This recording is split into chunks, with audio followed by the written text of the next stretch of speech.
Deluded, I'm back again. Come on, Ian, man. Come on. I mean, Ian Wright said it there. People, Deluded, I'm back again. Hope this week was great for you lot, and I hope your weekend is even better now. Shout out all the international fans, but to those of you like myself that are in the United Kingdom, it's a nice day. It's a nice day for everything from barbecues to chilling. You know, I've got a friend who's a tradesman and he put on Snapchat, you know, I wouldn't big up the tradesman. I would not want to be doing physical labor in this heat, but you know, it's a good day to be getting money. It's a great day for football, unless you're a Fulham fan, people. To the left of my screen, as I've started this stream, they're actually losing 2-0 to Crystal Palace. So yeah, Crystal Palace Cups run continues. Bit jealous, man, because I would have loved for Arsenal to have been concerned in this. Now, where Arsenal fans are concerned, we do have a transfer dilemma. Who's coming in? What do we do with the budget? Who's getting sold? Yada, yada, yada. So, yeah, we got a lot to talk about, man. Big up you lot tuned in. Smash the like button and all that good stuff, man. Hyper, appreciate you. Camp Start, appreciate you. You're always in the comments as well, man, which big up you lot, man. You lot need to big up. I know I'm asking for a lot, or not a lot, but smash the like buttons, subscribe, notification bells, tell a friend, tell a friend. But if you want to go the extra mile, leave a comment at the end of all the videos, people. Everything is a confirmation tick, man. So yeah, appreciate you. I'm doing well, man. Doing well. Can't complain. Here with you lot. Bit nervous where Arsenal's concerned. I don't know if it's nerves, excitement. Now, I know we've got nothing to be excited about at a push Real Madrid to come, but as much as I feel this break has done us all well, yeah, I miss watching us, man. I miss the good, the bad, the dilemmas. What's going to happen against this very team we're playing on Tuesday against Fulham? What's Real Madrid saying? Are we going to ever change our ways? Are we not? I see it in the circle in the cut. So, yeah, man, big up. I fix all the issues in the squad. End of. I'm with you with that. And I think every Arsenal fan's with that. But we know it's not ideal. Now, that's not to cut excuses for the club, etc. But if we go big on a striker, for example, like big money, like if you were to get Isaac, which isn't going to happen. Now, again, I'm with you lot. You not only need Isaac, you need a centre mid, you need a left back. We need to do bare things. But if we put a large chunk of that budget to a A-list striker, are we going to do everything that needs to be done? Does it need to stretch? Do you need to get a good striker who, let's have it right. Of course, we want Isaac, we want all these guys. But at the end of the day, I can't tell you who, but there's footballers out there. Every footballer that we gas up or we talk about or is linked with our clubs or we look at clubs and say, why don't we get them? They've all got to start somewhere. So just fight. Do you find a decent striker that might not be at the point of entry to this football club, this amazing eye catcher, shirt seller kind of guy? But do you do that? Do you do you know, get a decent left winger, which you could caveat that and say, if you don't get Isaac, you need to be getting Nico Williams or one of these guys we're linked with, and obviously central midfield. I would say as well, again, of course, I'm no different from any Arsenal fan or any football fan. You want stars, you want big players, you want Galacticos, you want shirt sellers. You know, again, in recent years, whether it worked out or not, when we got Mesut Ozil, that specifically deadline day, that was crazy. Alexis Sanchez, to a degree, well, not even to a degree, Aubameyang forcing it, but at the time, people were excited about Lacazette. But you look at City to a degree when they've bought players like the Kevin De Bruyne's, the Gundogan's, those that were there for a long period of time.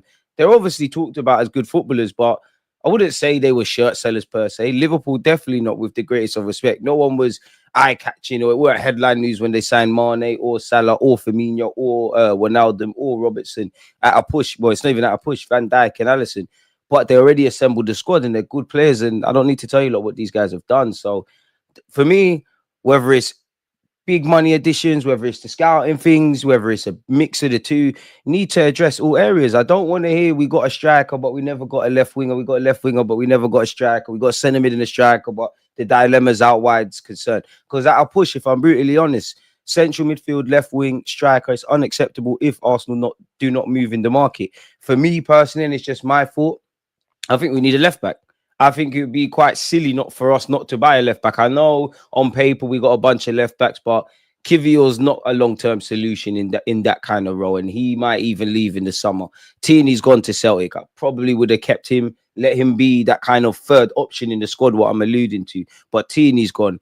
Tomiyasu, we all love him, you know, good defender, good rotationary option. You know, arguably, I don't know, because I think personally Timber's taking his crown now, but arguably the best 1v1 defender that we have at the football club. Unfortunately, for all of Tomiyasu's praises, the man's never here. He's played 6 minutes of Premier League football. And I think, I'm not saying cast these players away, but we need to move forward. If you know certain men are good, but they're not great, find people better than them. If you know certain people get injuries and all of that, if you're not able to move them on, make sure we've got other options, because I'm tired of seeing the same story. But yeah, I've spoken about Tini, spoken about Tomiyasu, spoken about Kivior. Zinchenko will be one to watch, because on one hand, does he kind of alluding to what I'm alluding to, thinking, you know what, there might be a spot here at left back. There's been injuries. Maybe the manager will see next season that you need a big squad, or you can't really make snap decisions. My family's comfortable in London. I still believe I can win a Premier League trophy at Arsenal. I've got the CV to back it up. I'm on big wages as well. He might want to stay at the football club. Clearly, with a year left on his deal, and me talking about a left back and Lewis Skelly's emergence, we'd love to see him in centre midfield, and Calafiori. Clearly, Zinchenko's days are numbered. But just because we have players available, we want to move them on, doesn't mean that that's necessarily going to be the case. And for me, I think there's a deeper discussion, and only time will tell with Arsenal fans, where you look at Berta, obviously great reputation, experience. I've said before, the most beautiful thing I like about his arrival at Arsenal is he's not attached to the club. Now he's going to become attached, and you know, whether he's here to shake the table or he's another one of Kroenke's kind of whatever, depending on where you fall on the Arsenal spectrum, that's where you're at. But I like the fact that he's not attracted to the club, and he, you know, there has to be a degree of experience and cold-heartedness and whatnot. But how much is he going to change in this summer market? You'd imagine whatever Arsenal were looking to do, the vast majority of the plans have already been put in place. I think the thing I'll be most proud of with Berta is, can he better what we did last season in terms of outgoings? Beyond the obvious, obviously, you need to try and pull a rabbit out the hat, because one thing that annoys me about Arsenal is we sometimes get into that stage where we're going after a player, and for one reason or not, they don't end up at our club. We saw it with Caicedo. We saw it with Mudryk. I'm not criticizing necessarily signing them, but my point being, we sometimes show an inability to pivot. I know Arteta needs his players, and the whole rhetoric around, if you can't find players that are better or you're not sure of, don't buy them. But I'm tired of that. We need to be able to pivot. If you don't get Isak, which is probably the case, if Gyökeres goes somewhere else, if this one goes somewhere else, and that one, need to make something else happen, man. That's just me, though, man. That's just me. Big up Fam Zone TV. Make sure you're subscribing to them over there. You know, again, I normally have 100% attendance, but I'll be back next week, man. Let's get it right. We need to go big in all over the team. I hear you, but where are you at with what does going big mean? Like, is that 50 million a pop of a player? Is that 100 plus? I just want the club, because to me, if we address all these areas, I'm not saying we're the biggest and baddest, but you got a long way to not selling me dreams. Because I think this season that we've seen play out, I wouldn't say every fan's been sold a dream, because you could look at the summer market, but you can forgive fans for being optimistic that, you know what, maybe this could finally be the year. But we didn't put our best foot forward in the summer. I don't want to say I'm disappointed, because I'm used to it, really and truly, but I am disappointed for whatever reason, whatever talking points. You saw Saka go down, Gabriel Jesus got injured, you still didn't act, didn't do anything. And it would have been romantic to win a league or really fight, but it's a fallacy. And for me, at the end of the day, I do think the manager keeps saying no other team that had all these injuries would finish second and whatnot. And I hear it will be second. I hear that. Big up you for maintaining. But once you look past that, what is... And this isn't me being hypercritical. That's great. You know, injuries, adversity, we stood tall, we're second. But what does that mean? Like, what does that mean? Because this ain't going down in history. There might be a documentary one day of the last 3 years, including now, like if we won the league at the end of next season, how we finally got over the line. But what does that mean? You can't put that in the cabinet. That's not going to convince the players to sign for this club. That's not going to convince players. You know, we all know the players whose contracts are up. And I think it's that time now, man. I think you look at the 3-year periods, we've seen Saka and Saliba grow up. Them lads, they are 24 now. Saka's a senior player and obviously he's still young, but sometimes you look at him and 1 year and you consider just how far we've come. The Gabriel Magalhaes that walked in 5 years ago to now. Where is he? Saliba, who's been on 1-2 loans and whatnot, found his feet, being chased by Real Madrid and all the other talking points.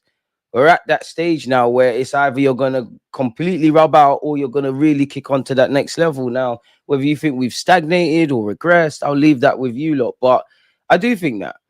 And I do think there's been an air of complacency. Now, if whatever you tried to do in the market, great, but I can only comment on what happened. And I didn't see level raises. The summer market was horrible. January was horrible. On a tactical front, it is kind of the same old positives, but also crucially, where it comes to fine margins, those same old negatives. We buck into a low block, we're in trouble. Our star boys are not there or able to do it, we're in trouble. We play one way and kind of die on our sword. Now, of course, there's been moments where there's been exceptions to the rules, people, but exceptions are not the rules. And even in terms of the positives, okay, we we lock it down against the top six, but it's the games against the other teams. It's those small margins. You can look at the two Brighton games and you can cry about the pen for Saliba or the refereeing decisions in the first game. I hear that, and that's neither here nor there. I purely want to focus on the controllables that we can control. We could have killed both those games. We was 2-0 up against Aston Villa, and we didn't win. And whatever way you shape it, 12, 13, 14, 15 points off Liverpool. Liverpool, where a lot of people at a push were putting them in top four in a new manager. The very things that were said, if this great City team, if they ever have an off-season, Arsenal will be there. We're not there. Well, we are there, but we're not. Liverpool are celebrating. Who knows what Liverpool's going to look like in the next 3-4 years with all their players being linked and seeing what Slot can do. But right now, 2024, 25, their thing is in history. And before people call you entitled, and we all know, like, I'm purely just speaking, regardless of if you agree with me or not, like the rational Arsenal fans, we know we're not that team that wins year in, year out. That should be the aspiration, and that's the level we need to go to. But there's been a drought for 5 years. And if we're that good team and we've got all that talent and we're not getting over the line, there has to be fair questions as to why we're not able to. There's not one single point to blame at this football club, but it's all playing a part. And at the end of the day, last 3 years, it's been a lot of explaining. So the transfer market will be one thing. Arteta needs to evolve things on the footballing front. The players, of course, they're the ones playing at the end of the day. Because whatever we say about we got this player, we didn't get that player, really, at least in the last 2 years or even the last 3 years, whether you think we had more of a chance in another league or a year or whatever, we really can say that we truly in our hearts believe we're everyone connected to Arsenal. We couldn't have got one of these Premier League trophies or at the very push been coming back from the international break. I know I'm asking for everything, still being in the FA Cup, maybe, well, hopefully, better yet, celebrating the day out at Wembley in the League Cups, added to the whole Real Madrid spectacle, being a point or two, give or take, off Liverpool. Because people want to sit there and say Liverpool are not great and da-da-da-da-da. And I don't think they're a generational side like some of the Prem sides I've seen, but they're a bloody good one. And if you have critics of Liverpool, why are we not ahead of them? With this transitional period, with them also having a small squad, with their alleged over-reliance on Mohamed Salah. Don't know how we got there, but yeah, man. Yes, hit the likes, do DG a favor, appreciate that. DG, stand up so we can see the top. You're moving mad. You're moving mad. You're moving mad. Hey, what, you want to twirl as well, mate? Pause. I like that. Last year, we had to play a B team versus Villa in between two Bayern matches. We lost and that cost the title. We didn't have the depth. And this is the frustrating thing in the circle because we all know, again, speaking for the Balance fans, we all know it's difficult to do business in the transfer market. You can't do everything. There's a lot of moving parts, but fundamentally, you need to have enough layers if you're going to go into certain climates, really and truly. There's no point going to Antarctica in a string vest. You're going to be in trouble if you're not in trouble already. And that's what I mean. It's like players are run to the ground. As much as I feel I'm not happy with, do you remember the second leg, against Newcastle? As much as I'm not happy with everything that happened on the field, you can see a degree of tiredness, and it's predictable, really. Like, we knew Saka, maybe not a hamstring tear and all of that, but unfortunately, we knew he was going to go down at some point due to wear and tear. We knew Kai Havertz would. We knew Martinelli would. That's 3 hamstring issues. And they've played a lot of football, God forbid. And it's not going to get any better. Like, player welfare is on the floor. Like, look at, you got that Club World Cup coming. You got under 21 championships. You got bare international friendlies. Bearing in mind the last 2-3 years, there's been hella games. Like, Lord knows how much Saka and Rice have played. We all know the higher powers and the figureheads of football. They do not care about players getting rest and player welfare. They'll say simply have bigger squads and utilize your squad. That's exactly what the Liga president said yesterday or the day before. But it's the same old things, man. It is the same old things. And even if you really want to break it down and you say when everyone's fit and we got a squad of 19, unfortunately, whether it's short, medium, or long term, we all love Tini. You know Tini's picking up injuries across the season. You know Zinchenko is. You know Tommy is. God forbid, and he's actually been quite a clean record, but you know generally Partey is. And then everybody can get injured. Unfortunately, you don't want to see players or anyone get ACL injuries. But what happened to Timber last season, they're footballers at the end of the day. Injuries do happen. And if there's one player we should have foresaw, and maybe we did with the defensive depth, has to have been Benjamin White. We've seen all the interviews back when we was fighting for top four and we bottled it against Newcastle and Spurs. How he's been playing with mad hamstring issues and that. Is it any surprise that he's been due off? We know Calafiori now, unfortunately, is going to pick up knocks as well. So it's like we're showing the same fragilities and naiveties. And if nothing changes, I guess nothing changes in it. So there needs to be a real think, man. And I don't want to get my and I'm not even dissing Berta. I just don't want to get my hopes up. And it's not even just to him. If Berta is this great great sporting director, show me. Obviously, I'm not expecting you to sign Lionel Messi and all this in the summer, but show me. Arteta, if you're serious about evolving the system, and at the end of the day, you are going to be at the club, show me. Everybody at this club just put up a shout, because I feel sorry for the players. I think they've been sold a dream. I'll be brutally honest. I think they've been sold a dream. I actually do. And I genuinely think if you as a player, this isn't me saying you're going to sit there and you're going to leave and doom and gloom and that, but you've got to start asking questions. Okay, we've been fighting for the league 2 years. Why didn't we sign someone in January? Why didn't we sign someone in the summer? Are we gonna build people in the summer? Now, let's be honest, the last 3 years mainly coming, I want to kind of more exaggerate the 2 years. I'm not saying trust the process and it's all been amazing and whatnot, but fundamentally, there was a period where we just got better as a football club. The fan bases were united, got better against the top six. We obviously had a couple of league title shouts. I'm not going to say the club proved everybody wrong, but at least the talking was correlating with on the pitch. And the young, I would feel the same way if I was these players. When Arteta's telling you lot to leave City and sign for us, or the Salibas and Sakas and Odegaards, for a minute, it's all working. Like, the talking is matching up. This season, it's been a dream. And for me, if I was one of these Arsenal players, at the end of the day, it is what it is. But I'd have really been in that January period. Like, if I was at home on deadline day and thought, wow, like we really didn't sign anyone. Oh, no. Big up yourself, Scott, man. Appreciate you, Scott Hart, man. Appreciate that, man. And big up Arsenal 100%. Keep the streams going, enjoying the sun with a few pints. Big up yourself, my guy, man. Smash the like button, as the man said. Jonathan David on the free and Cherky for 20, which Leon were asking for at Christmas. That leaves plenty in the squad. But we also got to remember, Smith Rowe's come on the pitch, by the way. And so has Eddie Nketiah. Ironically, was talking about departures and it's on brand. We got to remember, yeah. We don't know also what Mikel Arteta wants. He has to want a striker. He has to want a left winger. He has to want a central midfielder. But for argument's sake, exaggeration, what if he wants another centre back? Whether they're better than Gabriel Saliba or not. Like, what if he wants other stuff? The budget can only go so far, man. There should be a clause in Tommy's contract that every 3 games he's injured for, brackets, doesn't include getting injured during a match, his wages go down 1k. Damn. All I ask is the club not spend all the money trying to get Isaac, only for him to stay at Newcastle and us having to get a budget striker on loan. I'll be real. And again, it's easy for me to say. I'm not a sporting director. I've never been involved in a transfer. I need to see people coming in early, man. I need to see people coming in early. I don't want to be sitting on our hands. And I know it takes forever to sign players and it's not FIFA. You can't just click a button and you get these players. But I need to see people coming in early, man. Get them in quickly, bed them in quickly. Because let's be honest, it can get really sour if it goes left for Arsenal within the first 5 games for the football club. Whether they're able to weather the storm or not's another degree, but it can become a negative atmosphere at the Emirates. Because all the things that were said this season, people have already changed their tune about, yeah, you have to get over the line, and a lot of people maintain that, but they it's rightly or wrongly, they will say, you know what, Arteta and the club, we will allow you this one time. But it really is, for some people, more so the more forgiving type, last chance saloon. And if it's looking shaky, boy, I maintain paying 150 for Isaac now is not the long-term solution. It's part of the problem. Maybe Berta can identify these players before they move. I think that's the step, man. I think I'm bored of speaking about Isaac, if I'm honest. Quality player, but too many moving parts.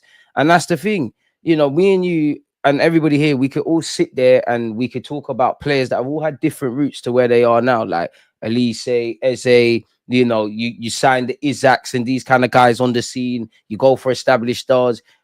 I need to see a clear transfer policy, because I think we've kind of got lost as well. I think we were kind of getting in that direction, but the last summer, I think that derailed any of that. If I'm honest with you, man, we could get Bruno, Isaac, Elise, Rogers for less than 130 originally. Now we're going to pay that for Isaac on his own. Madness. Gamara's, I'd love him. Isaac would be quality. Rogers, apparently they rate Rogers at 100 million at Aston Villa, but that's we'll get into it. But we saw that with Adam Burton at Palace. When these guys end up at these clubs and they hit a good moment where they start establishing themselves, they're intentionally getting priced out of moves now. Like you, even Tyler Diblin, because Southampton are likely to go down. I think he's got 2 years left on his deal, so there could be a bit of contract things. But what are you seeing? 100 million. So it's not even the new tactic, but that's the new tactic now. Like 100 million. Like you've got to pay a serious inconvenience fee. You've got to make an offer far too good to turn down. And we've all seen some of the signings because right, if you're let's just say City wanted to re-sign, Rodgers. You spend 100 million on Grealish. Grealish ain't doing much. This guy's stocks are going up. So yeah, we need to act, man. Jonathan David is not that guy. David is a backup. If we don't do something big in the summer, don't expect Saliba to sign an extension. Well, you never know. And what you're seeing over at Liverpool serves as a reminder. But honestly, if I'm Bukayo Saka, William Saliba, and Gabriel Magalhaes, I'm taking my sweet time over signing a new deal just because Gabriel Jesus and Kai Havertz, if the club is going to go to where it needs to go to in the next year or anything from year to 3, they're not going to be key players. Why are they earning more than me? The more I don't sign, the more you get nervous because it's a double whammy. How much is it going to cost to find a Saliba or a Gabriel replacement? Lord knows what you do for like. If you could find another Gabriel Magalhaes before he becomes Gabriel Magalhaes of today, which you could argue, see, this is the silliest thing because we've got some things right generally. Like people can say what they want about Odegaard, but it didn't work out at Real Madrid. We bought him. He's been okay for us. This season, he's stinking out the place. Gabriel Magalhaes, he was part of that Lille squad where there was a couple of great save. Sorry. There was a couple of half decent players. We bought him. Saliba. Remember, it was us versus Spurs and a couple of other teams. We saw the potential. We did that, but that needs to be the case in midfield now, in wide areas and up front's technical. Because I'm unpopular opinion. I just think you got to spend the bag, man. If you can find a red herring or something, an unknown entity, then great. But in an ideal world, I think you just got to spend the bag on the striker, man. And if surely, big up Declan Rice. I'm not dissing Declan Rice. And it's nothing personal, but sure, this is just my personal bias. Surely if you're going to spend mad money, and mad money spent all over the pitch now, but if you're going to spend mad money, surely it should be wingers and strikers. At the end of the day, that's what gets bums on seats. That's what wins games. And big up Declan Rice, man. But I'm a Wenger baby. And I don't think Wenger would have spent the money on you. I'm not criticizing that. That's just a side note. How is, I know he's playing as an 8, but how is a number 6 our most expensive ever player? It's nothing personal, Declan Rice, man. But come on, we're Arsenal Football Club. We used to be the technical kings, man. It used to be us, Ajax, Barcelona, and it was like a holy trinity. We need to get back to that, man. We need to get back to that. I'm fully resigned to Saliba leaving sooner rather than later.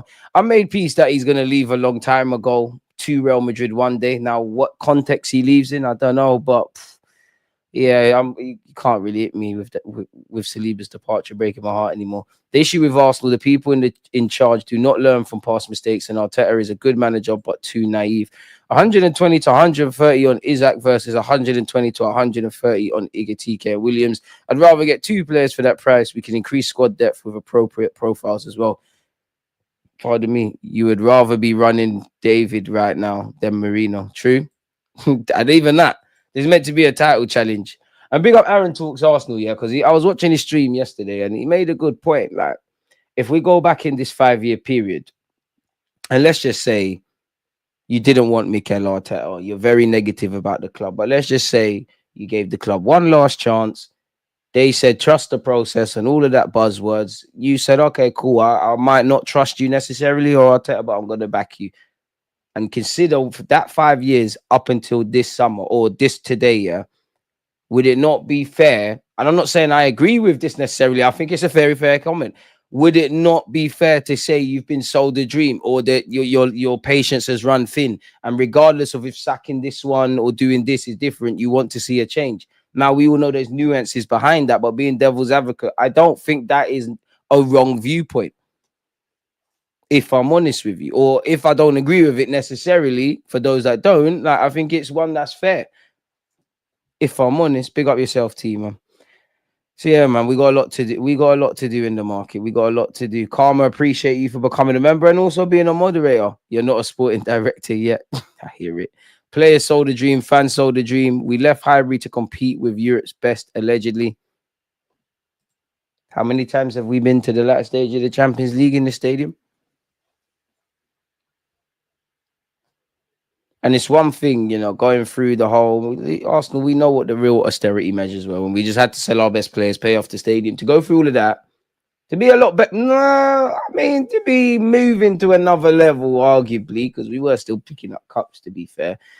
And we're still having the same old conversations, man. Like, we've been at the Emirates for time, This used to look like one of the newest stadiums in the league, and now it looks like one of the most not run down, but in comparison to the naturally, like our stadium was made a lot later. Like a lot of the new stadiums are looking wavier. So like we need to. It's a house at the moment. I don't think until we win a Premier again, for me, it'll be a home. If I'm completely honest, feels like we're renting. First question is, what is the budget? I'd rather say stretch the budget. Osman, Lukman, Bakayoko, Zubamendi is the signings. I want a new manager in Zidane. We are not getting Isaac. He wants to stay at Newcastle. I hear it. I hear it. Boy, I appreciate you as well. What else are you lot saying? We are with Arteta because we see the passion and determination in him to make Arsenal a great, great football club. We don't expect the journey to be smooth while in our quest for glory. Arteta needs 4 more years in Arteta. We trust. Fair play, my guy. Arteta is a god. He won the FA Cup in our worst season for many years. The man is a god. I can see us getting hostile for real. Just a thought, why are no teams interested in buying our young and upcoming players for silly money? Maybe they're not worth silly money. Man said he's the chosen one. Fair enough. No agenda against Kai DG, but a serious coach doesn't sign Kai over a serious striker. I'm sorry, but that's how I feel. I hear it. But he didn't buy Kai to play up front. That makes it even more incompetent, if I'm honest with you, the Kai Havertz signing. Now, for Kai, I mean, I said this all in the stream yesterday. For Kai, the signing's worked out. For us, it hasn't. You tried to make him bang in midfield. If Kai Havertz worked out in midfield, we don't see him up front. Maybe in situations like now, obviously, if he was fit, he'd be playing up front. But it was a short-term fix to a long-term solution, 100%. And even the centre mid thing, like Kai Havertz, obviously, to the common man or woman, you probably have a high proficiency in terms of your technical level in it. But when I look at Kai as a midfielder, your best strengths are off the ball. I do like the fact that you're a fighter, you put yourself about. But again, we all know once you start saying that about a player, there's only so much you can rate. I do think he's good to win the first and seconds, but 65 million for that's a madness. This is why I said for Kai Havertz, you become one of the more vital players for us. You definitely pull your weight a lot more than a lot of your teammates in the final third. At this moment in time, has been the case for the last 2 years. Wherever I feel about a striker, the best strongest Arsenal starting 11 has Kai Havertz up front, which is testament to Kai Havertz, but very damning indictment on our football club and how we expect to win a Premier League title. Kai can chip in. I wouldn't have bought him, as I said, but he would have chipped in and whatnot. Eddie and Ketty, did he score? All right, Eddie. Sorry, people. Yeah. And I love Crystal Palace even more than I normally do because how the hell did you lot buy Eddie and Ketty for 30-odd million? Oh, Leno's in goal. Boy. Fair enough, Eddie. Fair enough. But yeah, the Kai thing is silly. DG, you're spot on here. Not a coincidence. Our most expensive signing under Arteta is a CDM. I understand the profile, but I don't understand it because it's like sometimes we try to get the more technical midfielders, then we're getting the more height and whatnot. And whatever way I look at it, Mikel Arteta, look at our midfield options. At this moment in time, you've got Thomas Partey, asterisk leaving. Like the guy's likely to play behind Odegaard. Pause. Rice, Marino, Partey, Jorginho, and I'm missing someone else out for the life of me. But the 2 oldest midfielders who are going to leave, they got the highest technical level. Like they like Partey's probably the more all-rounded of all of them. Jorginho might not have the legs, but he can dictate the tempo of games, and he's one of them cultural centre mids. Rice can do. He's trying his best in that 8 role, and he's not necessarily doing bad, but he's not exceptional necessarily in that role. As much as I think Rice is the least of our worries. Marino, I understand him being a squad player, but I don't know if that was the best way to have spent the money. If I'm honest with you, I would spend the bag on Gyökeres personally.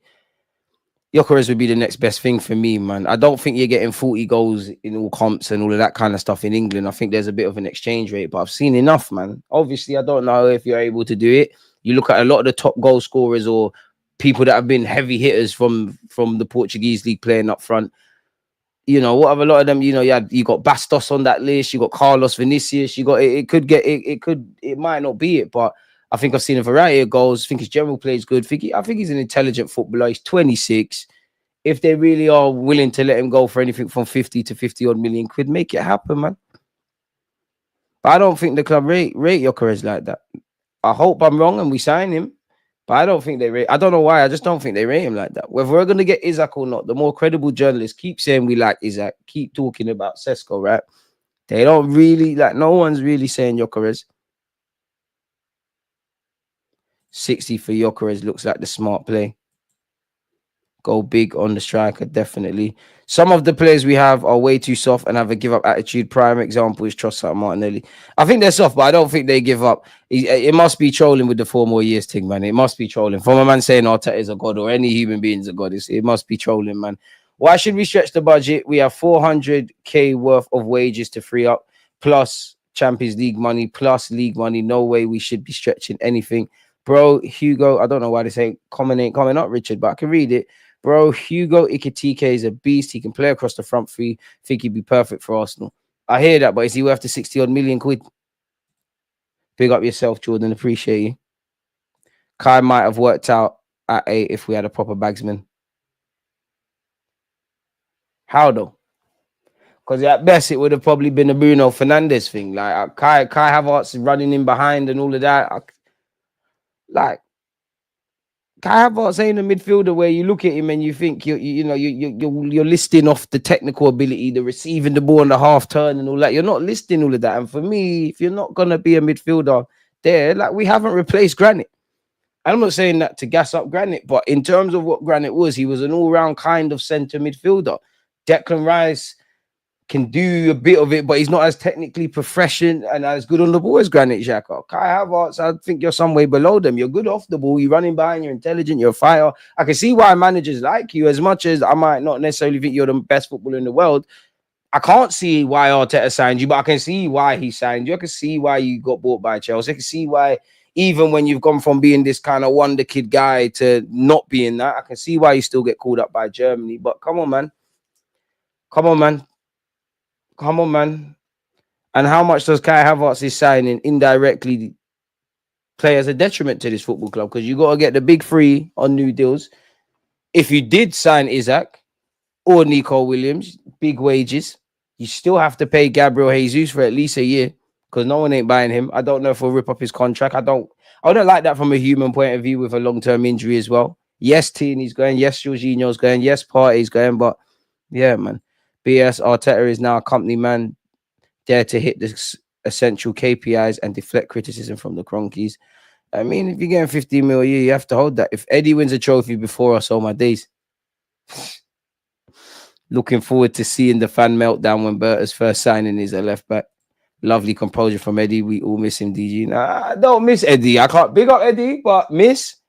Well, to be fair, Marino's up front, and it's nothing to do with you, Marino. We could do with Eddie and Ketia.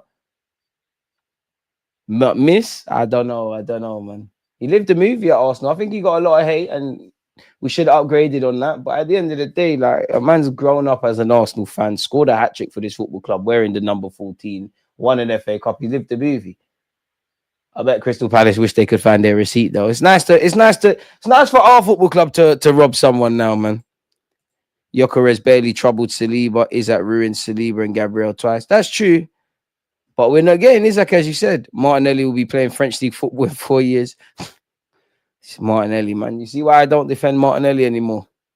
And it's a safe space for us Arsenal fans because there's nothing to defend. Like you're moving Martinelli, man. Like even me, I stopped with the Martinelli propaganda, even though I gassing people when it dawned on me, like, we always used to say, oh, yeah, the Martinelli of the 2022-23 season and whatnot. Maybe, that one, for whatever reason, he's got, like, he's not, like, there's something we could do. But then I thought, you know what? It might be a purple patch. Oh, my God. Sorry. Who is that? You should never play. Sorry. You should never play for Crystal Palace again. Was that it can't be Benteke. Who was that?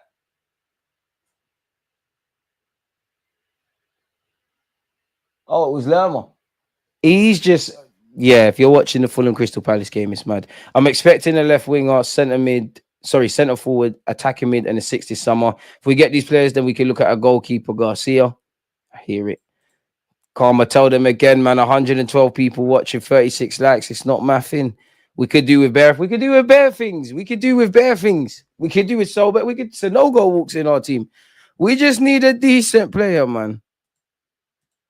Sorry, did I just hear that Declan isn't as good on the ball as Granit Xhaka? Nah, I'm sorry, DG. You're going mad. Declan can do everything. Rodri can do it more. I'm the one going mad. Omani, big up yourself because you're always here, but even if you had a valid point in what I said about Declan Rice and Xhaka, my friend, it's gone out the window when you said Declan can do everything Rodri can do. And I'm not buying Rodri. I mean, I'm not buying Declan Rice. But come on. You must really be deluded. Big up on one. It's nice for me to say that to someone, man. That's commented on like 90% of the vids. No, come on. Come on, man. Declan Rice is someone that will play with Xhaka in midfield. Xhaka is more likely to play those forward passes. Xhaka's got more eye-catching technical stuff. I'm not dissing Declan. He can take set pieces, but he's more of a piano pusher. He's more of a, you don't know what I'm talking about, man. Yeah. More than Rodri, invalid. Than Rodri. And I'm not buying Rice, but there's levels to this midfield stuff. He's just better than you. And I love Declan Rice. I always say, like, if anything, the questions around Declan Rice are what the manager's done playing him as an 8. Like, we got bigger problems at this football club than Declan Rice, and I'll always back it. At the end of the day, we spent the money. It is what it is. But all the credibility's gone out the window with that one. I can't lie, man. Yeah, more than Rodri. Fair play, lad. Gyökeres barely troubled. I think you forgot that game. Gyökeres was the only one troubling us that game. Right, just bring me a striker, man. I'm on it. Pick up on money, man. But the sun's getting to you. If we aren't willing to put the money down for Isaac, we need to be proactive and get what's available. There you have it. And that's that. We only have 4 unorthodox centre mids in our squad. Merino, Odegaard, Rice, and Thomas. Skelly and Wanyeri as a cam can do something there, but we'll need at least one significant signing in that area. I think they want to get one. I think that's why we're linked with that Napang guy, man, because you could kind of fill in the Fabio Vieira kind of role and then grow in such. Gyökeres would be a quality signing. Let's not forget that Xhaka free kick versus Palace. Rice couldn't pull that off. I've got time for Rice. Declan carries the ball better than Xhaka. He's a lot more mobile. Yeah, but that's what I mean. It's 2 different types of midfielders. Declan Rice is the best holding midfielder in the world. He can pass, so can Rodri. He can shoot, so can Rodri. Rodri isn't as good as a defender, and he can thrive with the ball like Rice. Drive with the ball. Rodri can't drive with the ball. Rice can pull off pretty much any pass they can. Fair play, man. Watched a bit of the Sociedad first half. Zubi honestly balances Rice out really well. Incredible composure, tech, and forward passes through the lines. I'm with you with that. I think the only thing I would have with the signing of Zubamendi isn't anything actually to do with Zubamendi. It's just I think we need one more kind of physical man. By the way, say Arsenal signed Gyökeres, but Isaac went Liverpool. Are people going to be vexed?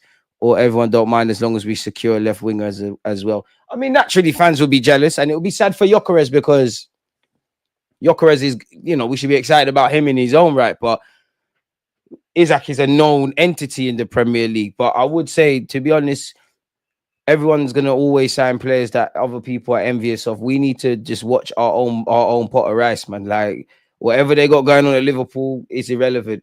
Let's get into some of the news, people. Now, I'm sure a lot of you have seen this. Arsenal attempt to match up single fans by launching new blind date show dubbed The Big Match. Hey, we're crazy, man. Arsenal are playing Cupid by launching a brand new dating show aimed at matching up single supporters through their shared love of football. The Premier League club announced plans on Friday for a documentary-style series called The Big Match, in which Gooners will be set up on blind dates revolving around Arsenal games. Couples will meet at a local venue before heading to the Emirates together, with cameras following them throughout and capturing post-match interviews to see if sparks flew over 90 minutes. For the culture, I might sign up. You know, there must be madness. Hey, it could be lit. It could be lit. Imagine that. Imagine that. This, you know what? Fair play. An official statement from the club teased match days at the Emirates stadium are at a time to connect with the beautiful game and each other. It's for this reason that we're launching a new dating show that celebrates how a shared love of football can prove a catalyst for an even deeper romance. We're calling on our single supporters in the UK to apply to be part of the production, which will involve attending a blind date with a fellow Gooner centered around an Arsenal game. So what sparks are playing? And after the game, people want to go get drinks. Are they following and doing cameras then? I don't know, but big up our football club, man. Big up our football club, man. It must be. Jose Sims. Oh, mate. Rice is better at defending big spaces than Rodri. Yeah, I hear that. And then, like you said here, man, great players with different strengths.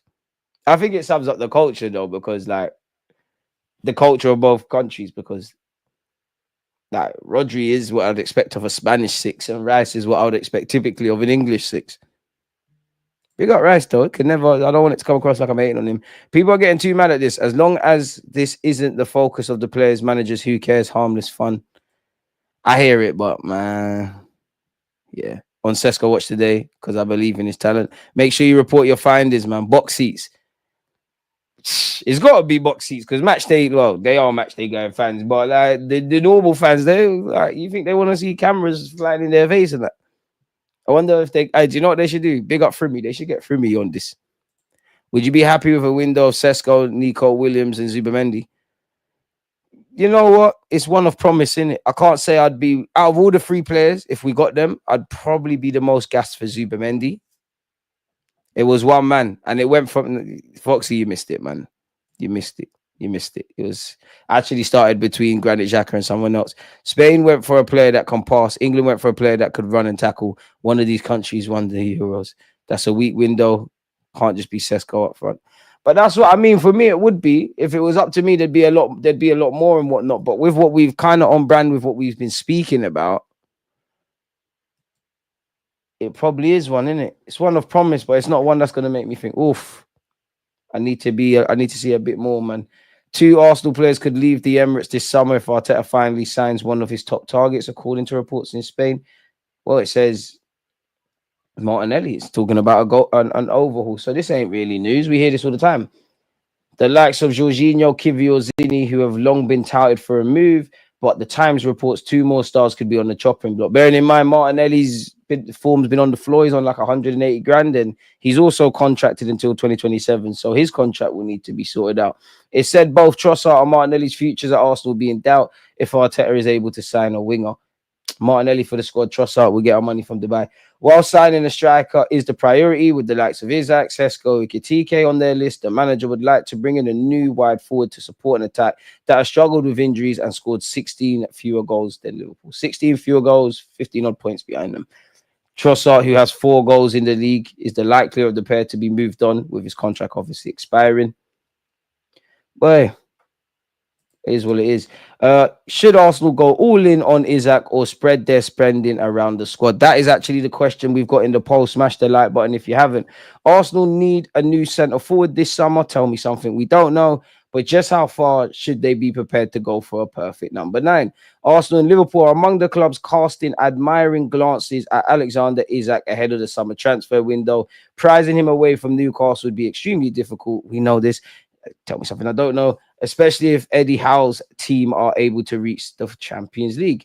Current speculation suggests Isak could command a fee of up to 150 million. Such a deal would surely eat up almost the entirety of Arsenal's budget if they're even capable of reaching such a figure.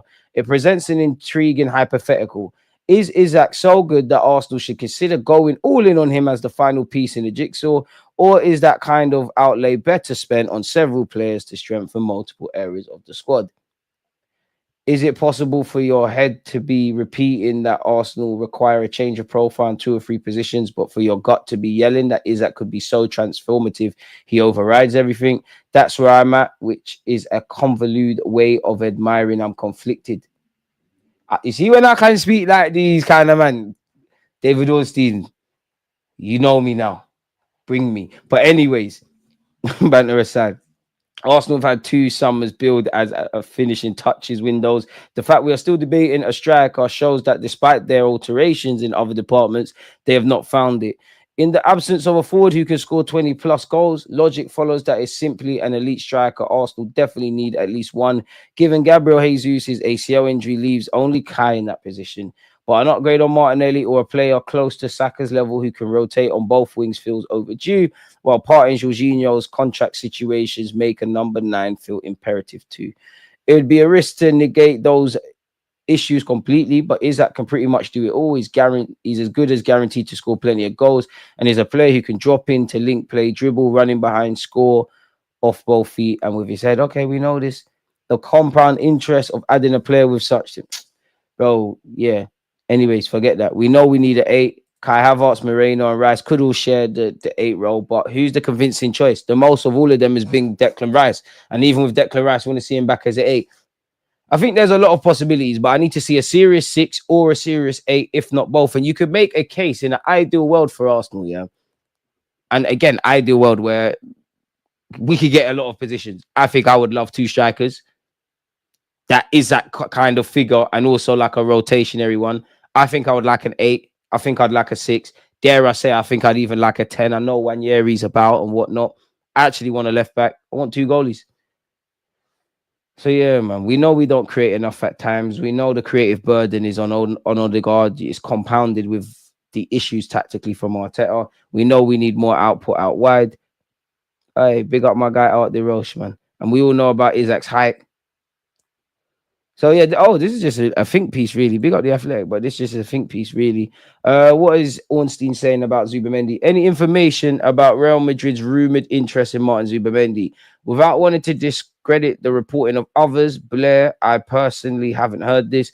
Arsenal are expecting Zubamendi to join them from Sociedad in the summer. I don't know if it means completely done, but for some time now, they've been working on the basis that he'll be coming in. A huge amount of work went into getting him at that point, while Edu was still sporting director, and subsequently when Jason Ito took over that job in an interim basis. Berta will be starting as Edu's permanent successor, so we'll hopefully learn a bit more on this one and other areas in due course. Is there anything about Arsenal? Okay, United with Gyökeres and Osimhen, that's their business. We know Isaac is not right rolling people, but yeah. This is saying Newcastle don't getting involved in any part exchange. We know Newcastle have no desire to sell. He's got 3 years left, and it would take a big fee and a salary. Obviously, Arsenal and Liverpool have been name dropped, but there's no club-to-club approaches. Seems like this is Arsenal and Man United dominated. I want to ask if Garcia is someone Arsenal are interested in for the summer, given we will be looking at a new keeper soon. Yes, Arsenal have done a lot of work on Espanyol's Garcia because Mikel Arteta wants him as number 2 to David Raya. From what I hear, Garcia will be open to the move, but I don't know of anything being closed. And until that happens, it's still open. That's Liverpool with Trent. Big up the Athletic, man. Berta is expected to arrive in the UK before the start of next week, people, as Arsenal prepare to confirm his appointment. You would have heard that if you've been tuned in. Scouts allegedly from Arsenal, Aston Villa and Spurs are constantly monitoring Keane's progress. Moise Keane, that is, at Fiorentina this season ahead of a potential summer move. Arsenal are quite advanced in their bid to sign Martin Zubamendi. Personal terms have already been agreed between the 2 parties, according to Ben Jacobs, people. Moving away from that, Hansi Flick is not convinced by the prospect of signing Luis Diaz and would rather Barcelona sign Nico Williams or Ademola Lookman this summer. 2 players that have been linked with us a lot. Nico Williams more aggressively. They won't get Gyökeres, as DG said, they don't rate him. Actually, an unpopular opinion, get us Donnarumma and make Raya second keeper. Donnarumma is world-class. This guy makes big saves for PSG and beat Liverpool in the Champions League. Boy. Gyökeres, Williams, Nato, Hato. It's not enough incomings. Need Diamande on that list. Another striker, a centre mid with more years behind them. I think Berta wants a more seasoned manager. Next season is Arteta's last dance. I'm not saying that's wrong, but where are we getting this info from? Because we don't know if Berta is coming in to shake tables, if he's been given the drop by the Cronkies to shake tables, or if he's coming to sing from the same hymn sheet and work with the gaffer. We don't know. I'm not saying it's necessarily wrong, and Berta, I'm sure, has had to do a bit of that. But where is this rhetoric that he's going to get rid of Arteta? Now, if Arteta left, and I'm going to get away from the in and out going things, it'd be interesting to see what we do at the club, because I do think we've kind of gone from players that might be the best for our football club versus what Arteta wants. Obviously, you have to intertwine the two. But I won't be selecting the manager. Keon insisted that Gyökeres is too slow. Maybe he knows something we don't. I'm sure there's a bit of a concern, but do you need to be I know in the present day with the pressing and whatnot, but do you need to be the fastest? I don't know if Kai Havertz is the quickest, but he doesn't appear to be the most quickest. Do you need that? But if that's a genuine concern, then it is what it is in that regards. How can they not rate Gyökeres? He was the only one troubling us against Sporting. I just don't think they're convinced on him, because again, we've seen it name dropped, but yeah, we went over Nico Williams. Arsenal are leading Leipzig and Lazio allegedly in the race to sign Leicester City midfielder Bilal El-Khanous. I'm on that for the squad.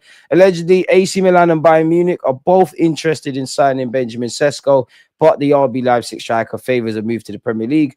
Arsenal and Manchester United are the two clubs keen on the 21-year-old. That's according to Sports Blind people. Affordable release clause could spark bidding war. You could have said this about Sesko word for word in this article from last season.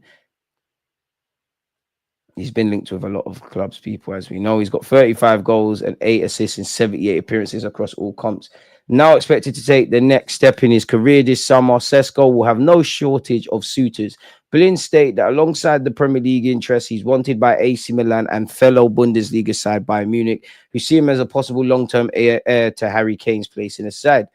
It is the strength of the Premier League which has swayed Sesko, who will favour a move to England's top flight when considering his options at the end of the season. Allegedly, Arsenal, Chelsea, and Man United are all known admirers of Sesko, and we saw his agent all around at these clubs towards the end of the season in all the games. So I'd imagine they've kept in contact, and all three sides are expected to be part of what could be an incredibly hectic battle for a number of Europe's most valuable strikers. Alongside Sesko, the trio allegedly are among the suitors for Napoli's Victor Osimhen, Sporting's Victor Gyökeres, Newcastle's Alexander Isak. But the sheer extent of competition for big-name strikers this summer has also sparked interest in Ipswich Town's Liam Delap, Eintracht Frankfurt's Hugo Ekitike, and Lille's Jonathan David, among others. While in Sesko's favour is a comparatively reasonable price tag, a release clause currently sits at 70 million euros, which equates to 58.5 million. I just think in terms of stretching with the budget, Sesko, I'm not saying it makes more sense that he's the best, but I think it makes more sense in terms of stretching our budget. So I think it's likely if we don't get him, we get someone for around that kind of price tag, in which I don't know the credibility of the sources, and we've heard as high as 100 million for Gyökeres in recent times. Yesterday, they said that allegedly Sporting are prepared to let him go for 50 or kind of around this figure. So then do you do the win now mode where obviously Gyökeres has got 6 years, he's 26, Sesko is 21, and they're going to bet for the longevity thing. So yeah, but could rise as high as 80 million in bracket 66.9 million if the Slovenian striker meets more performance-related targets. A recent report even claimed Leipzig would be prepared to listen to offers of around 70 million euros, regardless of his release clause situation. For now, Sesko's focus remains on finishing the season with RB Leipzig and the battle to secure a spot in the Bundesliga's top four, with any specific decision on his future shelved until the summer. So that is one we're going to have to watch. Osimhen has made a revelation that will delight a string of Premier League clubs fighting to sign the Napoli striker. Newcastle, Aston Villa, Arsenal, Chelsea, and United are all in position, allegedly, to make a move for the hitman. The decision of the 26-year-old, whose deal is up in 2026, comes at the expense of the Saudi Pro League. He's informed clubs in the Middle East he wants a Premier League move. Fair enough, if that's what you want. Adrian Nino, I'm sure you've ripped it up in the youth league, the youth equivalent of the Champions League, but you've got to take with a pinch of salt anything that links Arsenal to anyone from Atletico Madrid. It could be credible. Obviously, Berta was there, but it's too easy to make these articles. Allegedly, Arsenal are keeping close tabs on Atletico Madrid's highly rated young forward, Adrian Nino. You see in Football Manager, when you sign a scout and you say recommend players, that's exactly what's probably been the case. The 20-year-old who has been turning heads in Athletics B team is regarded as a bright attacking prospect in Spain. Berta is set to start work at the Emirates. His links to the Madrid Giants could make this transfer to watch. Nino's rise through the ranks at Atletico has not gone unnoticed. Diego Simeone has already brought him into first team training, and many see him as a future star. His playing style has drawn comparisons to athletic greats Griezmann and Torres, thanks to his sharp movement, lethal finishing, and relentless pressing, qualities that have alerted the Gunners. Lethal finishing, okay. It did say something about finishing, about scoring goals. While Arsenal's scouting team is always on the lookout for emerging talent, Berto, apologies, deep ties to Atletico could be key in this pursuit. The Italian executive who helped shaped. I'm butchering this. I need to zoom in as well. I might need to go and get some glasses. But anyways, it's a lot perfect.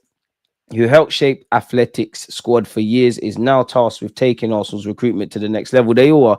If Nino becomes available, Berto would be well placed to make the move happen. Arsenal to sign a striker this summer. I'm on that, to be fair. Not as obviously in an ideal world, we signed this 20-year-old and he's the guy and whatnot. But if you could get me someone that is going to likely start, if fit, 38 games of the Premier League season, and you want a developmental striker, I'm all for this, people. We've also been linked with Santiago Castro, although this week he's also been linked, ironically, with Inter Milan. We're going to get linked any half-decent striker, whether they're old, they're young, got a release clause, having like a purple patch of a season. We're getting linked with everybody. So we'll have to see. I don't know if they'll ever let this guy go, but again, it doesn't surprise me. Again, we've gone over Sesko. He's made his mind up. That probably suggests he's confirmed he wants to leave. So we could be prepared, or have to be prepared, to pay about 80 million euros to get him. He's 21, if you don't know, and he's got 17 goals across all comps. It's interesting when we bring up Sesko, because some of you are really for it, some of you are really against it. There's very rarely a middle ground. So yeah, who's this? Oh, we've gone over that already. Eintracht Frankfurt are aware that Manchester United are seriously considering Hugo Ekitike as a potential transfer target for the upcoming summer. Arsenal, in brackets, remains the number one target. Liverpool and Juventus have also registered their interest. So everybody's looking at this guy. Eintracht firmly expect his departure, as reported. They're demanding 80 million. So we'll have to see. So that's that.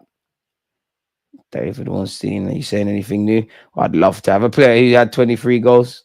I don't want to talk about Isaac no more. We've gone over the Castro thing. We've actually read that already. See how I go the extra mile to make sure we don't forget anything. Liverpool's pursuit of signing Newcastle United's Alexander Isak this summer is gaining traction. The club's hierarchy are confident a deal can be done, says Give Me Sport. We were linked with Francesco Trincao, Portuguese winger. He's being linked with Man United, so we wonder what's going to happen there. We've gone over that. Obviously, apparently, Wharton draws interest from Arsenal, but naturally, Crystal Palace are going to say 100 odd million. He's had a rotten time with injuries, man. If it weren't for injuries, he'd be getting a lot more hype. Quality player, man. Very cultured. Should have got him when he was at Blackburn. Apparently, TBR football chief correspondent Graham Bailey understands that Crystal Palace have made it clear to Adam Wharton suitors that they see him as a 100 million player. We can reveal that several clubs have made inquiries in recent weeks about Wharton's potential availability this summer. However, the message has been clear that anyone thinking about a prospective deal would need to be thinking about record numbers. The current British record is 105 million that Arsenal struck with West Ham for Declan Rice, and we are told that Palace firmly see Wharton in that bracket. Manchester City apparently have been watching him, but he's going to cost a lot of money, lad. A lot of butter. Smash the like button if you haven't already. I'm having Wharton, man. I'm having him, but he just needs to prove his fitness. Allegedly, Bayern Munich have dropped out of the race to sign Nico Williams. Mikel Merino worked with personal trainer Miguel Azanzar, doing weighted ball throws and band work for shoulder strength over the international break. Mikel Arteta has been impressed with the Spaniard's physicality and competitiveness in training. Okay. There are members of the FA who feel it's only a matter of time before Wanyeri is selected for the senior squad. Come on, as should be. We're going World Cup next year. Phil Foden, there's some very, very uncomfortable conversations coming your way. Wanyeri, along with former Arsenal player Mari Hutchinson, big him up, were often the last ones to leave the training pitches in the recent camp. Desire. 10 assists despite being injured from Bakayo, bro. It was going to be a generational season for Bukayo. The track leading to Nico Williams is currently cold if you're Bayern Munich. He's on the list of candidates. Bayern believe he's an exciting player, but there's no concrete talks between the club and Williams management. Bayern are not saving money for Wirtz, their top transfer target, and they will not spend big money on players they don't necessarily need. Williams, Højlund, Van Brogen. So, be interesting to see how this all works out. Is there anything new? I think the maddest thing is Arsenal having a dating show. Like, what is going on here, guys and girls? Never a dull day. Don't appear that there's anything. It's all the dating thing. Isaac, Sesko is the same. Gyökeres at a push. It's the same names being peddled, man. That Scouse accent was crazy work. I don't know where it came from. We're doing player development to make Marino a striker. Our new long-term 9, Mikel Marino. We don't buy strikers, we make them. 100 million for Wharton is BS. So it's a premium, but Palace don't want to let him go. You're gonna overplay. You're gonna overcharge everyone. Amarin wants Gyökeres. Stretch the budget so we can go after players in January. I'm against Sesko. I'll watch his game today and make my mind up. If he can't impress me today, it's wraps. No pressure, no pressure. Hit the likes. There's some good games on, man. You got AC Milan, Napoli. You got obviously there's a good game in Germany going on, man. Mr. Underrated, big up, appreciate that. He ain't even that high on Football Manager. To be fair, I got Sesko. He bangs. Would you take Osimhen? If worse came to worse, I wouldn't, because I just think with on ability, yes, I just think there's something that unless you work within football, there's got to be something with Osimhen. You don't go from being linked with the top clubs in Europe and then some and end up at Galatasaray, with all respect to them. We should get Delap for the cheap and Rogue, play Martinelli up front and sell Havertz. That Victor Rogue guy's already gone back to Brazil. He might not be the guy. Can we not get Samu Omari Dion instead of Sesko? He looks proper. We're not linked with him though. We could do. I take Ekitike over Sesko. I take Gyökeres over Sesko. Sesko is so midi. I don't get this hype he gets. Nico Williams is a pace merchant. We already have that in Martinelli. His decision-making looks better, though. I don't think it will take years for Sesko to explode Max's season, in my opinion. With more chances, I'm convinced he'll be better at Arsenal, as I think he works wonders as a lone striker than a 2. Will Arsenal do good business at the end of the season or do the same sitting on hands tactics? I have to assume the worst until I see different. I don't want to be negative. I'd like to hope that they want this summer looking completely different to last, but I don't know. Arsenal need to go for Barella from Inter. He'll have the midfield cooking like barbecue ribs at a family cookout, quality player.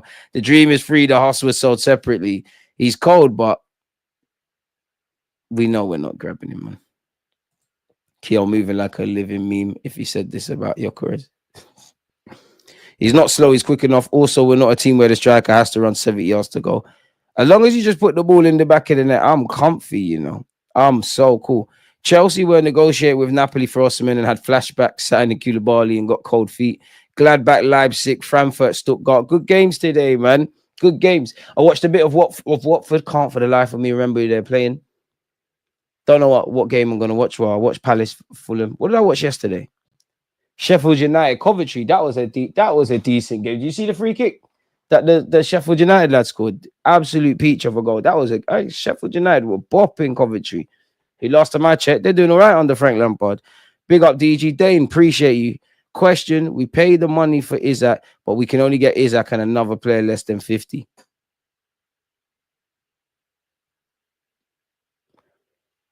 Martinelli and Trossard. It is out wide then. Have to make do without a left back. I know it's not the right thing, but Isaac, if there was a chance, which I don't believe there is, I'm kind of on moving heaven and earth for it, man. If we have all the targets we want in mind, then it's up to Bert to get them deals done. Let's see if he's worth the hype.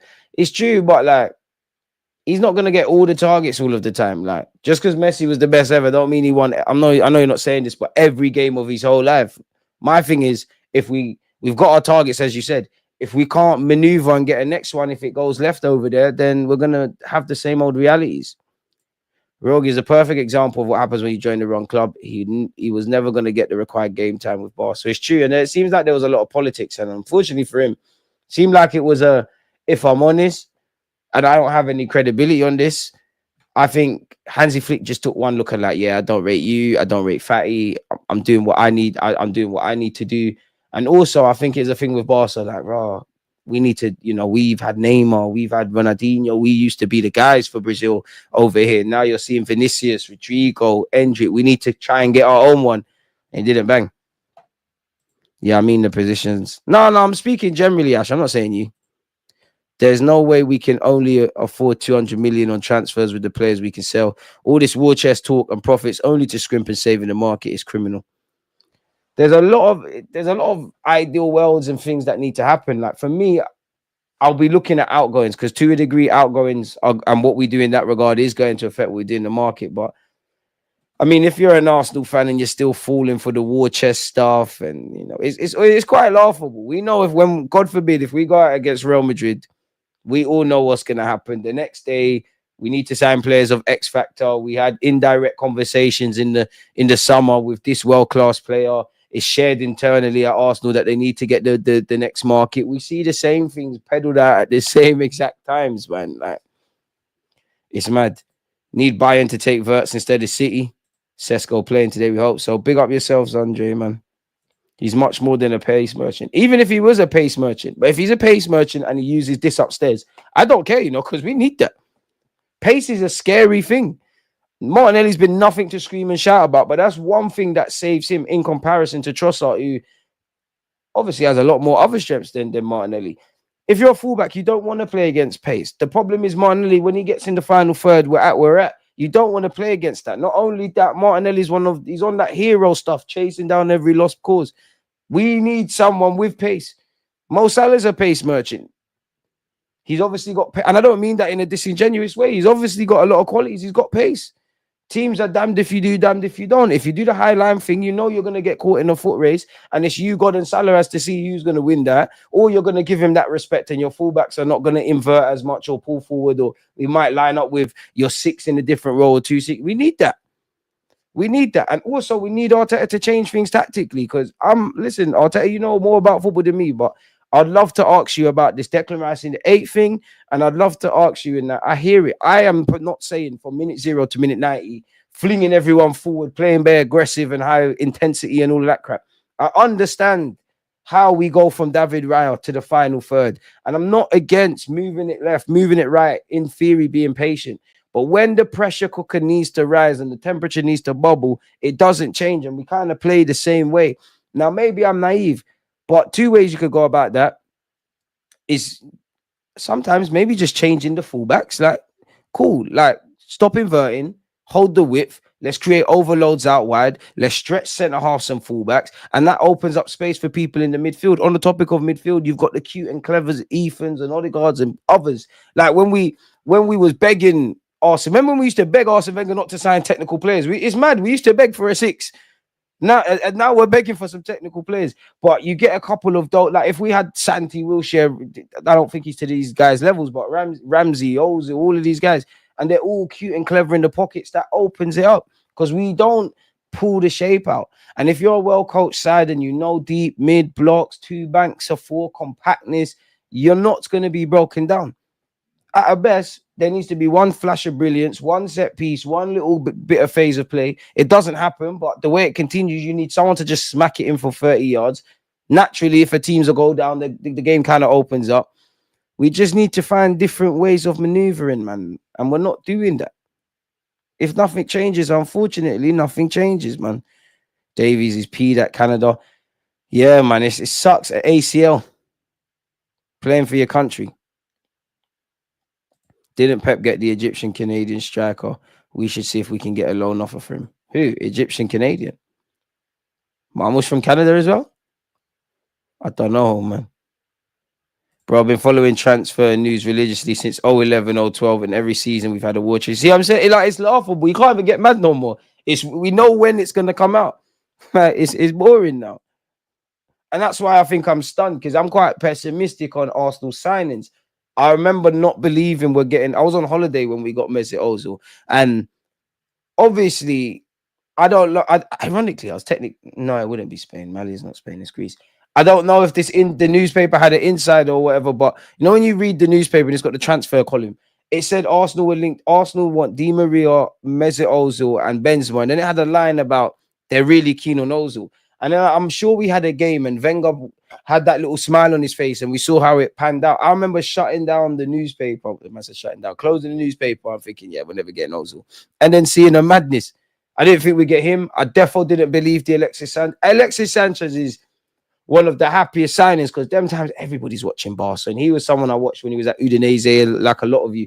So I liked him as a footballer.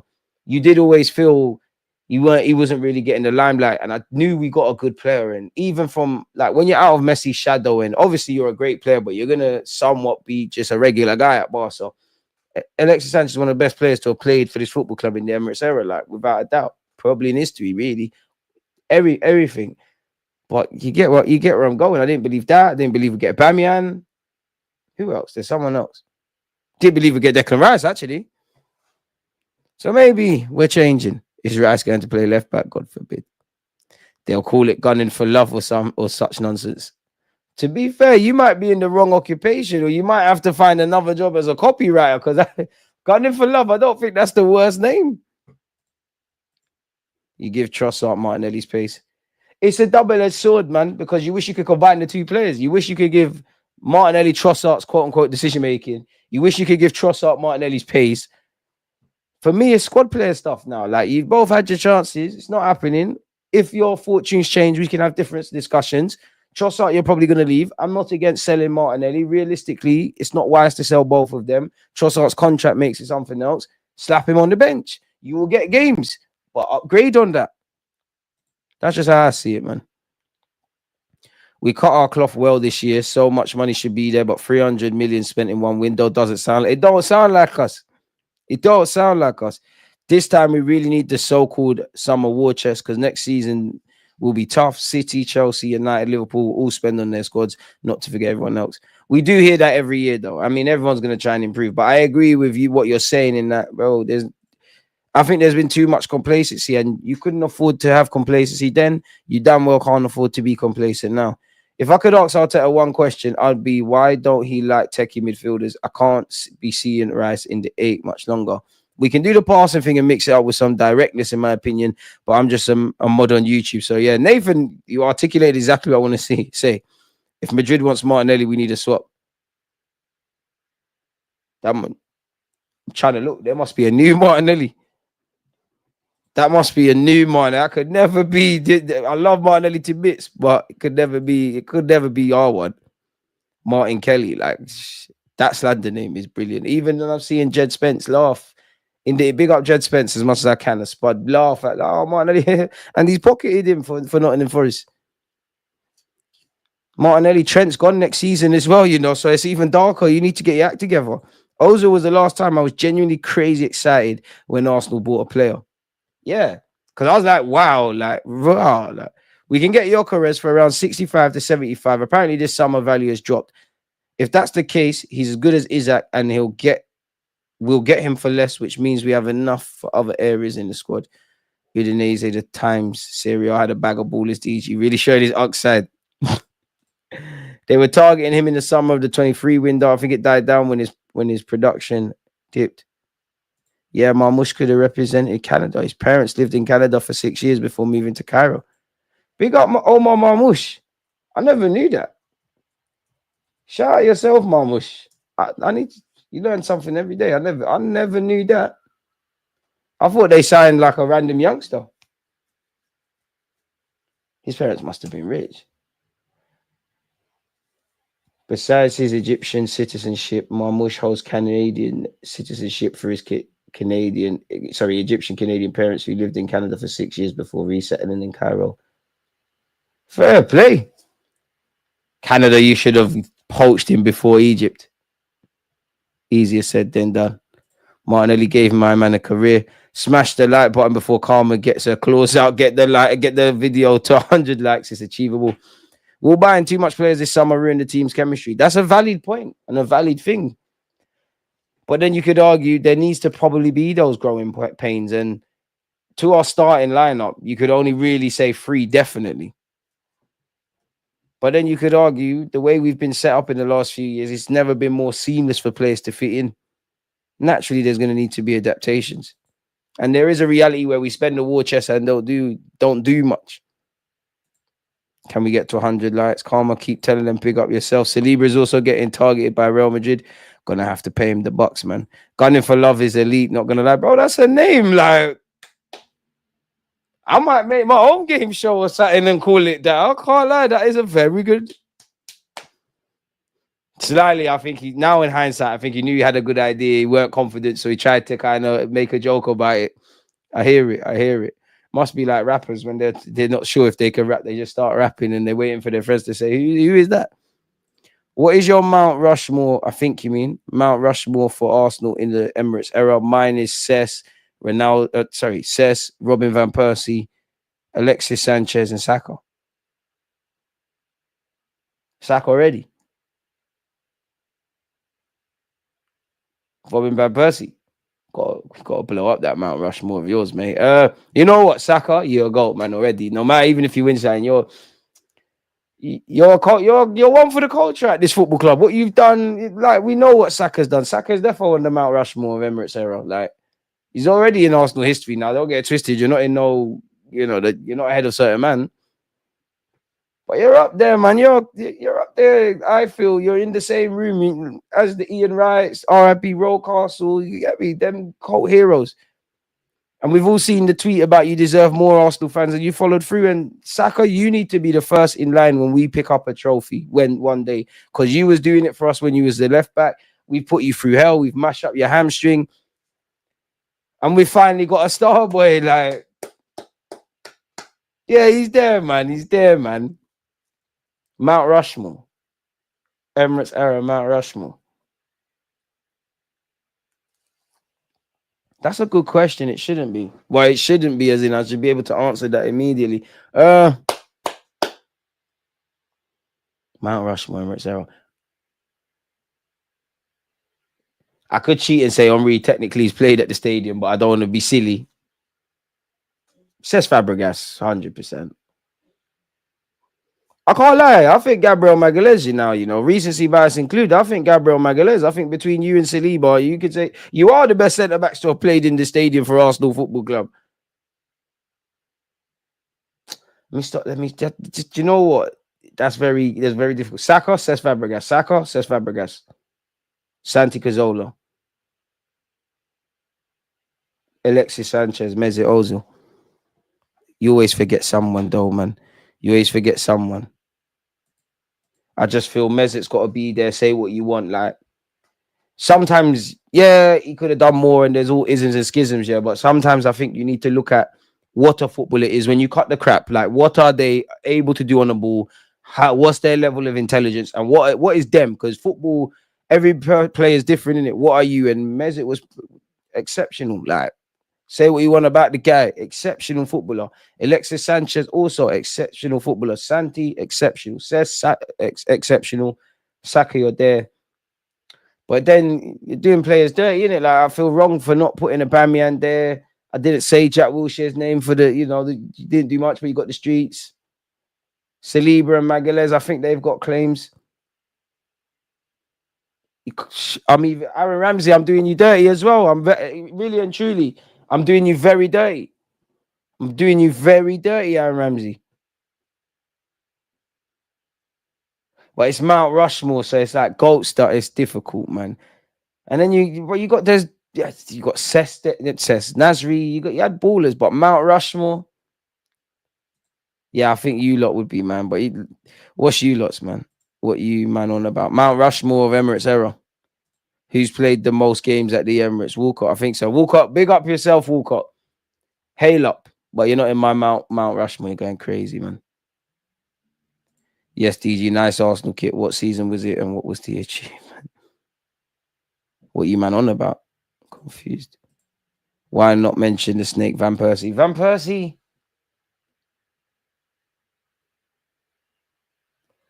I don't think you're a snake, unpopular opinion. I think you're a pagan. I don't think you're a snake. Like, a snake does the snaky thing. I don't see how Van Persie snaked us. I know he joined the rivals, Man United, and those of you older than me and my age, we come up off the Arsenal Man United rivalry thing. But he told us I'm cutting. He told us why I'm cutting. He told us he wanted to see signings. He told us he wants to go win something. He told us he had interest from abroad, but the club didn't sell him abroad. So Alex Ferguson is winning stuff. Arsenal are willing to sell really to anybody potentially at this moment. Ferguson saying you can do X, Y, Z here. I'm gonna go there and do X, Y, Z. So is he a snake or is he just a pagan? He never snaked it. If anything, well, it weren't even. Well, we always. Says Fabregas, I don't think you snaked us because we knew he was getting Barca. But even the way you did it, remember there was strikes going on. He won the thing for Spain. There was madness going on, putting on the Barca shirt. Van Persie was a snake. The previous season, Vermaelen turned United's Fergie down. Sorry, Vermaelen turned Fergie down for Barcelona. Juventus matched United's offer and he chose Fergie snake. I hear it, man. Cesc, Ozil, Sanchez, Cazorla, Emirates era fave players for me. It's Fabregas, Van Persie, Santi, Sanchez, Nasri.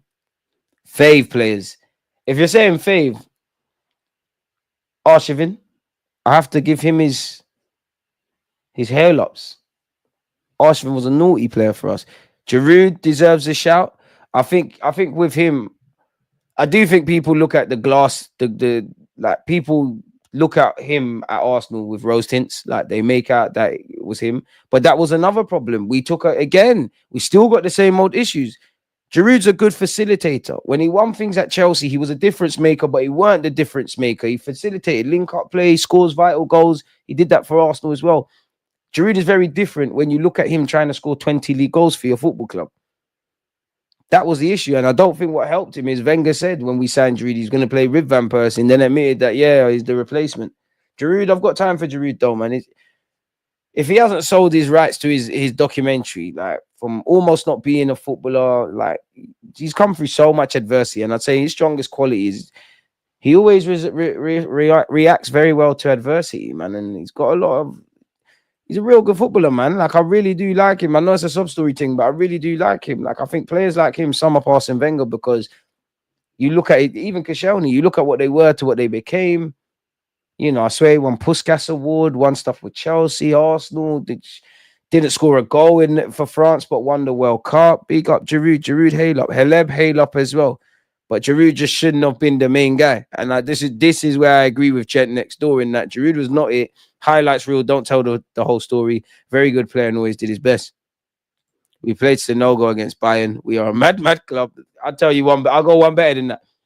Do you not remember we went to the Camp Nou with a prime Barcelona, prime Lionel Messi with Sylvester and Sol Campbell? Big up Sol Campbell, but the Sol Campbell of the second spell. Albudia in goal as well. And we've been knowing about the crimes he committed. We're a funny club sometimes, man. Aubameyang was good while he was here in the post-Wenger era. I hear it. Shout out to the unmentioned players. Shout yourself, Dan, as well. Shout out to the unmentioned players. Haleb, Rosicky, Arshavin, Monreal. Shout out, Monreal. Big up, Rosicky. Yeah, shout out all them guys there. Wish we were in a position to have a player like Giroud surplus to requirements now, trust me. Giroud deserves a shout, but the Leicester season where he went 1 goal in 17 in the second half of the season will always be a cloud over him. It should. But that's the age-old thing with Arsenal. If you got a gunman and you had Giroud's 1 goal in 17 would have been rubbed, but I promise you that other gunman would. This is how it typically works across the season. Liverpool had it with Origi. That 1 goal from Giroud, that might have been the most dramatic game of the season. We're 2-0 down. We've made it 2-2. Last kick of the game, like Danny Welbeck, ironically, against Leicester. Giroud scores. That's his movie. You know, I'm sure Origi's goal tally compared to even Firmino, let alone Salah and Mane, yeah, is dwarfed by them lot. But in terms of the importance of his goals and the context, Salah and Mane probably have scored a lot more important goals than him. But you could argue some of the goals Origi scored, like his most important goals within those contexts, that matches up with some of the best players you've seen at Liverpool in recent years. But that's our thing. We take rotationary options, try and make them the regulars. They show us a lot of promise, but ultimately they can't get us over the line. And then we act surprised. No, I didn't ask Ornstein any Arsenal-related questions, to be fair. Shout out Mustafi, hands behind his back and then raising his hand. Mustafi was a joke, man. Imagine Haleb at number 8 in this current side. He'd cook. DG, in terms of goalkeepers from the Emirates era, where do you rate these players? Well, this is where it gets good. Let me see the names, Ben. Pick up yourself. Czech, Szczesny, Ospina, Ramsdale, Raya. I know who's lost. I know who's lost. Ospina, 100%. Seen you could see the corner, allow it. Ospina defo lost. Chesney. Czech was dead for us, but he weren't as dead as people made out, and it definitely weren't the Petr Cech of Chelsea. I will say this though. Do you not remember when he almost kicked it into his own net? Like from a goal kick or something? Czech was mad. Ospina was the worst. Czech second. Well, Czech next. Ospina, Czech. Chesney. Ramsdale. Raya. Emi Martinez. Raya, Emi Martinez, I don't know. Because the Martinez of today is amazing. And ironically, when he left Arsenal, he was doing his thing. But we got to remember he was not about for time. He was not about. He was at Arsenal for time. Matt Ryan was better than Ospina. Ospina was crap. Ospina is the main reason I don't like eccentric keepers. To be fair, Ramsdale's more erratic. Arshavin is forever a legend after smashing in 4 versus Liverpool. Would be easier to do a Mount Rushmore of the worst players in the Emirates era. Sterling, Willian, Sanogo, Shamak, Renison, Kelstrom, Santos, Pablo Marie. Sterling is definitely not in the Mount Rushmore, because ain't Mount Rushmore like 5. Marquinhos is worse than him, 100%. William was worse than him, 1,000,000%. And you've got, Rio Miyachi and Park and all them guys that we never saw play. I don't blame RVP and them, man. Club needed to learn harsh lessons. They haven't.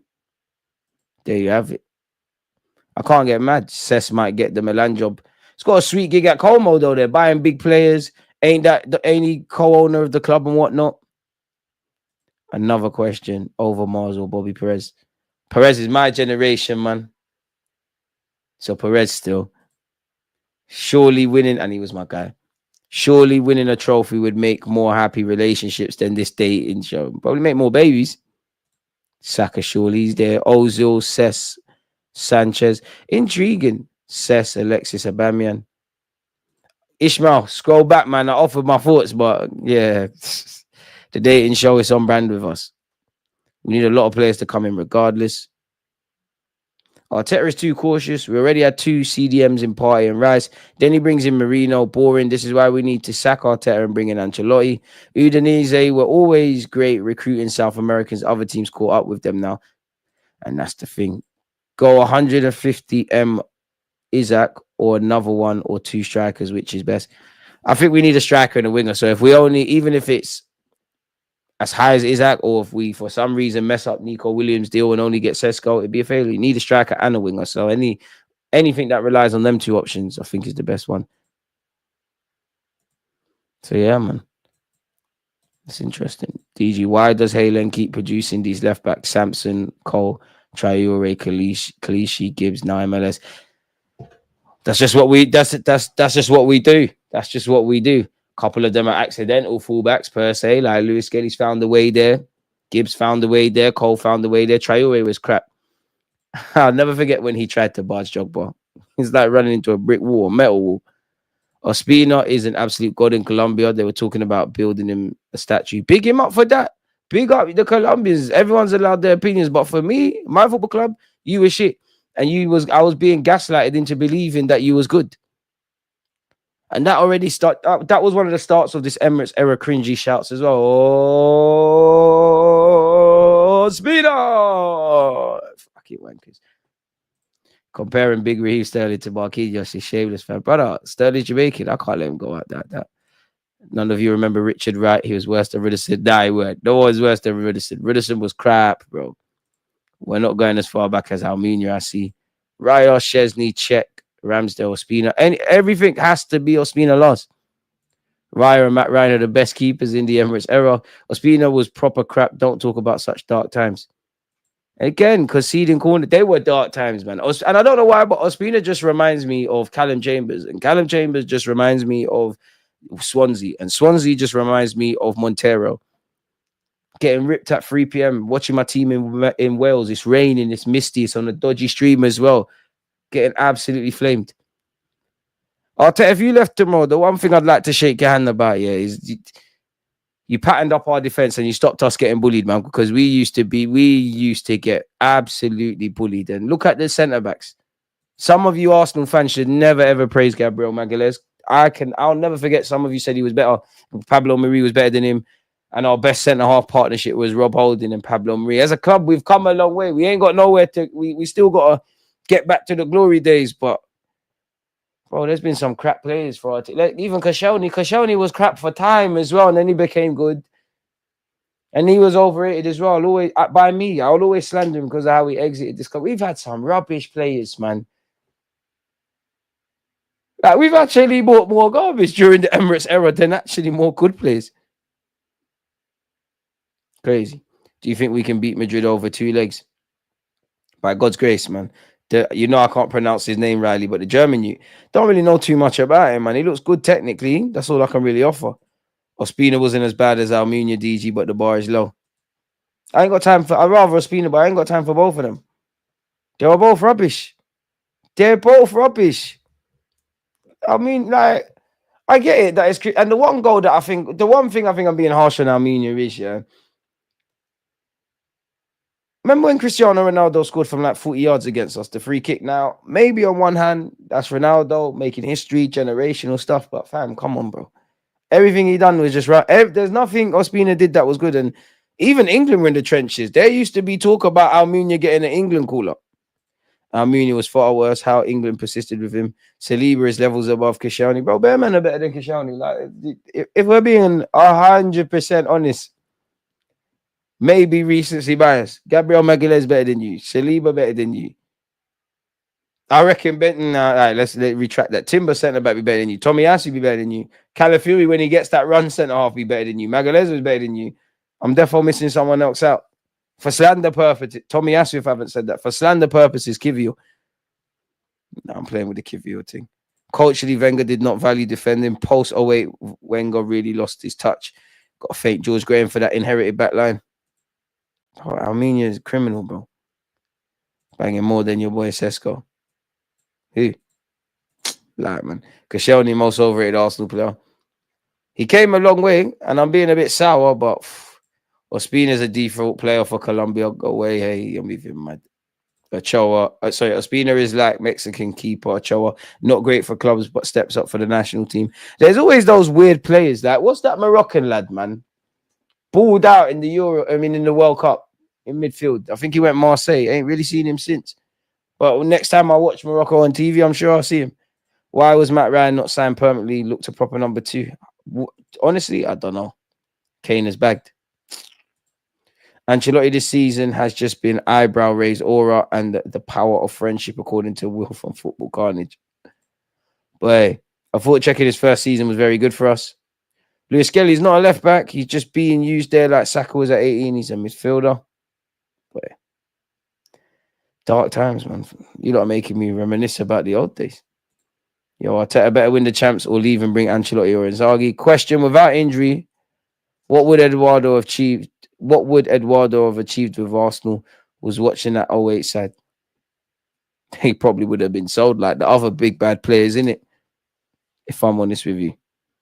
But I knew he was the goalkeeper, went to Saudi. But I knew, see, you don't see these dons. To be fair, wasn't he at Sevilla? To be fair, though, he was at Sevilla for a sec. Lehman was at fault in the Champions League. There was no need to get sent off. No need to get sent off. Even the goal Almunia's conceded, though, it was shit, though, man. Almunia, I just hate shit players. Not players I don't think are good, but like you're actually dead. Like you're scaring me as a fan before a ball's been kicked. Mertesacker carried him, not gonna lie. Mertesacker was underappreciated during that time. DG, how you feel? Doug on the left, Isaac top, Saka right. Who's Doug? Do you mean Due? Koscielny was the best. So yeah, I would love Due. Koscielny was the best, but then we saw what the best actually looks like with Gabriel and Saliba, and now Koscielny is just meh. Manune, I got a lot more time for Manune than some of the names. I got a lot more time for Fabianski than a lot of them. Imagine having a Liam Brady in this era, he'd be 150 M's. That's where I'm jealous of you being old, man. I would have loved to have seen it. Like, obviously, I've watched highlights and that, but I wasn't there to understand the greatness of Liam Brady. That PSG brother, I'm having him. Of course I don't. Look at this guy. He already left Marseille to go Greece. See, that's what I mean, and that's why I'm always cautious of players that play good in the Euros or the World Cup. You kind of got to play it by ear because sometimes players just need a platform. But for how many times, for a variety of reasons, you see these guys ball out for their countries, they get moves, and then they're never heard of again to us common fans. Mertesacker was meaty most of the time. The FA Cup was his best performance by far, and shouting at Ozil. Mertesacker was slow. I was surprised how he managed to win the FA Cup with him, but his experience and timing was excellent. This is why I'll always big up him, Rob Holding, and Monreal. He stood tall against Chelsea. I might even have an agenda with Rob Holding being better than Koscielny. Big up DJ in the chat. Even if we had sold Eduardo, we would have won the league that year if he didn't get injured. Well, that's how I felt. That was the first year of disappointment, if I'm honest. Like, don't expect anything. Bro, chat saying names like Manune, Sanogo, Almunia, Santos is bringing so much PTSD. This is why I get why some fans are scared of change. Ain't no one wants to go back. We outplayed Milan with Pirlo and Gattuso in the San Siro. The 08 team was so good and should have won the champs or league that year. Monreal, good serviceman for the football club, man. I have to big him up. Good serviceman for the football club. But yeah, you lot have triggered too much PTSD. So on that, people, I'm going to leave you lot to enjoy your Saturday. I appreciate you lot. In just over 90 minutes, your talking points, your differences of opinions. It's been amazing, man. Smash the like button, subscribe. See you lot soon, man.